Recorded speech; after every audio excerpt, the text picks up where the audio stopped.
Good morning, it's the 13th of January today. Welcome to the Daily Post, where we have some scriptures and thoughts and ideas that we hope will be instructive and uplifting for you through this day. As usual, we begin with the scripture today from Proverbs 1 and verse 7. The fear of the Lord is the beginning of knowledge, but fools despise wisdom and instruction. Pretty important piece of guidance there to keep in mind. If you're reading the Bible in a year today, we're moving through Genesis chapters 31 and 32 and Matthew chapter 9 verses 18 to 38. The thoughts of the day. Don't let go of your dreams. If you have determination and belief in your dreams, you will succeed in spite of your desire to let go. If you doubt you can accomplish something, then you can't accomplish it. You have to have confidence in your ability and then be tough enough to follow through.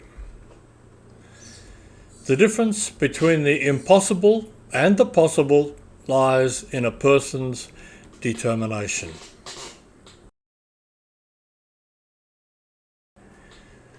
The motivational thought for the day: if you haven't forgiven yourself something, how can you forgive others? A very important question to think through right there. On this day, in 1610 on this day, Galileo Galilei discovered Callisto, the fourth satellite of Jupiter. And in 1915, on this day, the worst earthquake in Italian history killed 30,000 people. 1964 in Calcutta, that is Kolkata in India, more than 100 people were killed following Hindu-Muslim rioting. 1972, American President Richard Nixon announced that 70,000 US troops will leave South Vietnam over the following 3 months. 1991, on this day, as protesters continued to fight for Lithuanian independence, 13 people were killed and more than 140 injured by the Soviet military. In 2001, an earthquake devastated El Salvador on this day. The quake killed nearly 1,000 people, and at least 315 people fell victim to a second quake on February the 13th. 2001. In 2007, 2/3 of the Venus's southern hemisphere suddenly brightened as something triggered aerosols to form at a furious rate.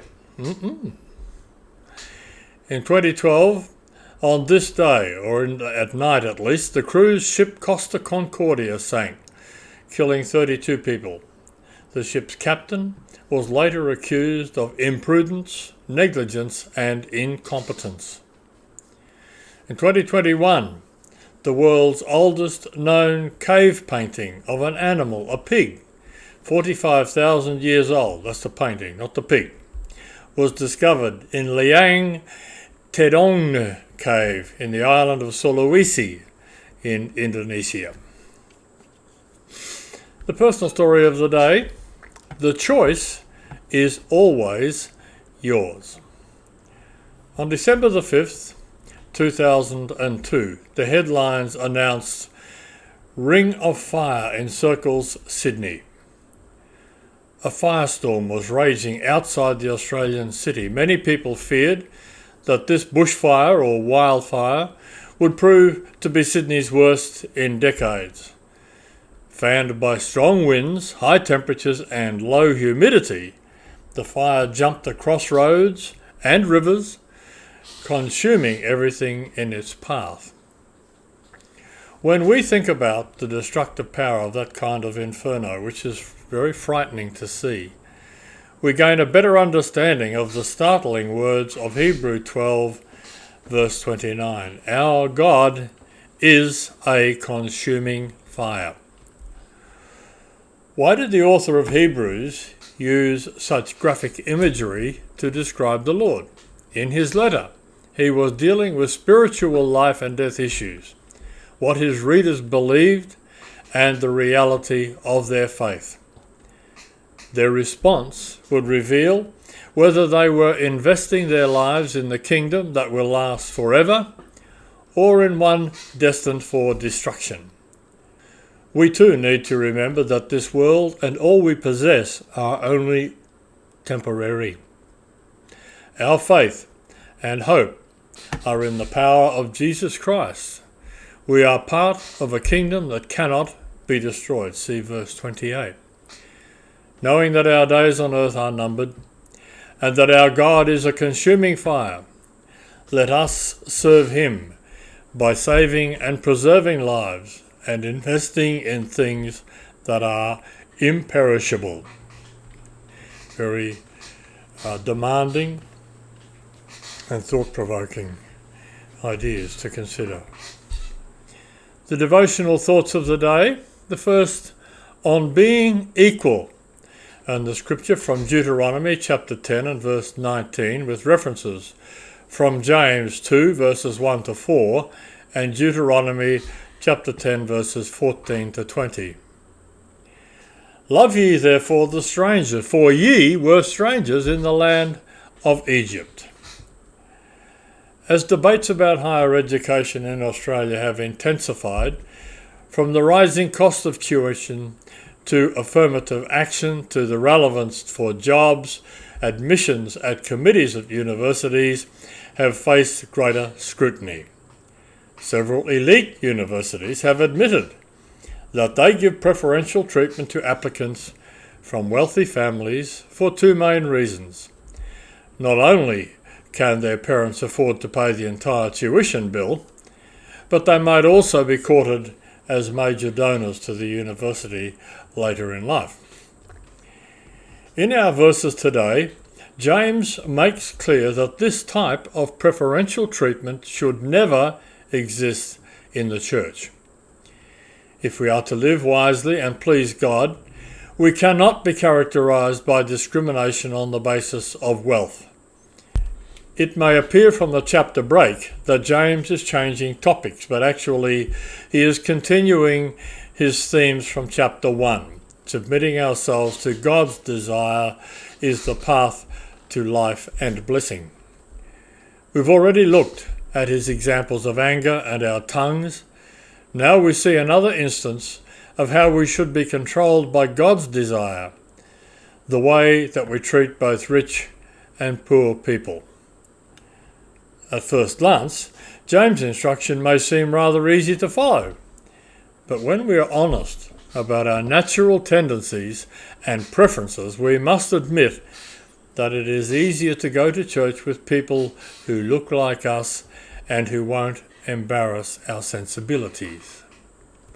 Besides, those who come with greater resources can support the church financially, while those who are poor will probably require more assistance. Some perhaps challenging ideas to take on board and put into practice right there. Important questions to ask ourselves. The second thought, God rules supreme. The scripture from Daniel 4 verse 26. And whereas they commanded to leave the stump of the tree roots, thy kingdom shall be sure unto thee, after that thou shalt have known that the heavens do rule. One night, an admiral of a US Navy battleship ordered a certain course for his ship. The navigation officer, seeing a light in the distance, reported that the battleship seemed to be on a collision course with another ship. Well, the admiral immediately ordered his radio officer to send a message to the oncoming ship demanding that it change its course by 10 degrees to the south. Well, didn't take long for the reply to come back, no, you change your course 10 degrees to the south.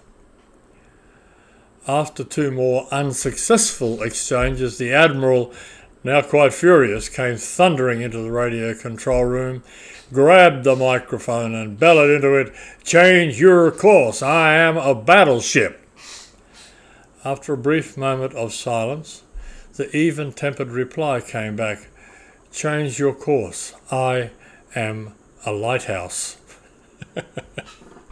Whether it's a joke or a true story of the past, the message is not lost in principle. Nebuchadnezzar was confident that he was the most powerful and important ruler alive. Dozens of lesser kings had challenged his authority only to be conquered and brought into submission. Therefore, it disturbed him when he was given the vision of a great tree that was chopped down. The prophet Daniel revealed to this mighty despot that, great as he was, heaven was greater still. And only after the proud ruler was willing to acknowledge the priority of God would his kingdom be restored to him. No matter how important and powerful we might be, even as mighty Nebuchadnezzar himself, we can no more challenge God than a ship can oppose a lighthouse. When God speaks, our best action is to submit and obey. Are you struggling with God? Is there an area of your life that is a cause for conflict? Don't crash your life into the rocks beneath the lighthouse. Let heaven rule. Surrender yourself to God's will and let Him have His way. It will not only preserve your life, but it will bring meaning to it as well. Again, some important thoughts right there. We need to put pride aside as we think about them sometimes. A bit of humour. One Sunday, the pastor told his congregation that the church needed some extra money because it had some repairs that had to be done. And he asked the people to consider making a little greater donation than usual into the offering plate. In fact, he said that whoever gave the most would be able to pick out 3 hymns for the day. Well, after the offering plates were passed, the pastor glanced down and he noticed that someone had placed a $1,000 bill in the offering. He was so excited that he immediately shared his joy with the congregation and said he'd like to personally thank the individual who placed that money in the plate. A very quiet, elderly, saintly-looking lady all the way in the back slyly and shyly raised her hand. The pastor said, "Please, madam, come to the front." As she slowly made her way to the pastor, he was flowing in his gratitude for her, and he told her how wonderful it was that she gave so much in thanks. And in thanks, he suggested that she could pick out 3 hymns. Her eyes brightened. She looked over the congregation. She pointed to a handsome man in the front row and she said, "I'll take him." And then someone in the third row, "I'll take him." And someone further back, "I'll take him." The facts of the day. On average, this is very important, there are 333 squares of toilet paper on a roll. Pantherophobia is the fear of a mother-in-law. I don't know what the fear of saying that word is, but it's probably comparable, I would think. The closing thought for the day. Lord, open my eyes to see with the Spirit, rather than through the eyes of doubt and fear. Thank you for joining us. We do hope that you will be able to get some benefit and edification from today's thoughts and ideas and scriptures, and maybe some challenges and some work to do. In the meantime, we hope that you'll join us again tomorrow and that the Lord will bless your day. Bye for now.